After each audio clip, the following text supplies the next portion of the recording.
Welcome back to Darklight Archives, where the veil between the living and the dead is just a whisper away. Today, I'm diving into the shadows of history to unearth 5 lesser-known yet deeply unsettling morbid facts. Prepare to be intrigued, horrified, and captivated. Viewer discretion is advised. Let's begin. In 1759, during the French and Indian War, the Saint-François Mission, a settlement of Abenaki people in present-day Quebec, Canada, became the site of a brutal massacre led by British Major Robert Rogers. Rogers and his rangers were ordered to attack the mission, which was considered a strategic target by British forces. In the early hours of the morning, Rogers and his men descended upon the village, slaughtering its inhabitants and setting it ablaze. The Abenaki women, children, and the elderly were killed without mercy. Some accounts estimate that over 200 people were massacred, though Rogers himself claimed a lower number in his reports. The bodies were left in the ruins, as Rogers and his men fled back to British territory, pursued by vengeful Abenaki warriors. Today, the site of the Saint-François Mission is said to be haunted by the spirits of those who perished, with some claiming to hear the echo of screams and the scent of burning wood lingering in the air. In 1541, Margaret Pole, the 8th Countess of Salisbury and one of the last remaining Plantagenets, was executed in a shockingly brutal fashion at the Tower of London. At the age of 67, she was condemned to death by King Henry VIII, accused of treason for her association with her son, Reginald Pole, a staunch critic of the king. On the day of her execution, Margaret was led to a low wooden block rather than the usual scaffold, but the executioner was reportedly inexperienced. The first blow missed her neck and struck her shoulder. Margaret screamed in agony as blood poured from the wound. The executioner, panicking, continued to swing wildly. According to contemporary accounts, it took up to 11 blows to finally end her life. Witnesses were horrified as her blood soaked the wooden block. Her death became infamous, not only for its brutality, but also for the political motivations behind it, cementing Henry VIII's reputation as a ruthless and vengeful monarch. Fact number 3. The poisoning of James Maybrick. In 1889, a sensational murder trial gripped Victorian England.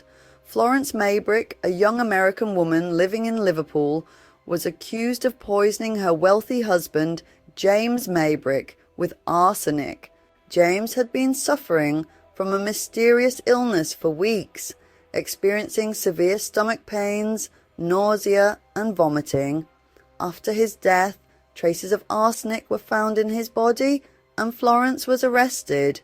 During the trial, the prosecution claimed that Florence had poisoned her husband to gain access to his fortune. However, the defense argued that James had been a habitual user of arsenic, a common but dangerous Victorian practice for supposed health benefits. Despite the lack of direct evidence linking Florence to the arsenic, she was convicted and sentenced to death, a sentence later commuted to life imprisonment. The case remains controversial to this day, with many believing Florence was falsely accused. She was eventually released after serving 15 years, but her life was ruined by the stigma of the crime. The Maybrick case is now regarded as one of the most infamous and hotly debated poisoning cases in British legal history. Fact number 4. The murderous physician of Paris. Dr. Marcel Petiot was a well-respected physician in 1940s Paris. During the Nazi occupation of France, he posed as a member of the French resistance, claiming to help Jewish refugees escape to safety. Instead, he lured them to his clinic with promises of safe passage. Petiot would inject his victims with what he claimed was a vaccination to protect them during their escape. In reality, it was a lethal dose of cyanide. After killing them, Petiot dismembered their bodies and incinerated the remains in his basement furnace. When authorities finally raided his clinic, they found charred bones, vats of quicklime, and bloodstains on the walls. Petiot was arrested in 1944, and during his trial, he claimed to be a patriot, insisting that his victims were Nazi collaborators.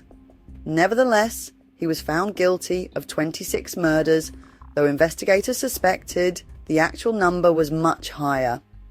Petiot was executed by guillotine in 1946, leaving behind one of the most disturbing legacies in French criminal history. Fact number 5. The Madhouse of Bedlam. From the 16th to the 19th century, the Bethlem Royal Hospital in London, better known as Bedlam, was a place where the mentally ill were subjected to horrifying treatment. Patients were chained to the walls, beaten, and subjected to bloodletting, a brutal practice thought to balance the body's humours. During the 17th and 18th century, Bedlam became a public attraction where Londoners could pay to gawk at the lunatics. For a penny, visitors could stroll through the filthy, overcrowded wards, staring at the patients as if they were exhibits in a human zoo. Some accounts suggest that visitors even taunted or mocked the patients, further dehumanizing those who were already suffering. One of the most disturbing aspects was the use of mechanical devices like the rotating chair, which spun patients violently to shake the madness out of them. The intense dizziness and nausea often left patients in a worse state than before. Today, Bedlam is remembered not only as a hospital, but as a dark symbol of how society once treated those suffering from mental illness. History is filled with horrors that most of us have never heard of, but here at Darklight Archives, I'll shine a light on the shadows, bringing you the stories that time tried to bury. Until next time, stay curious,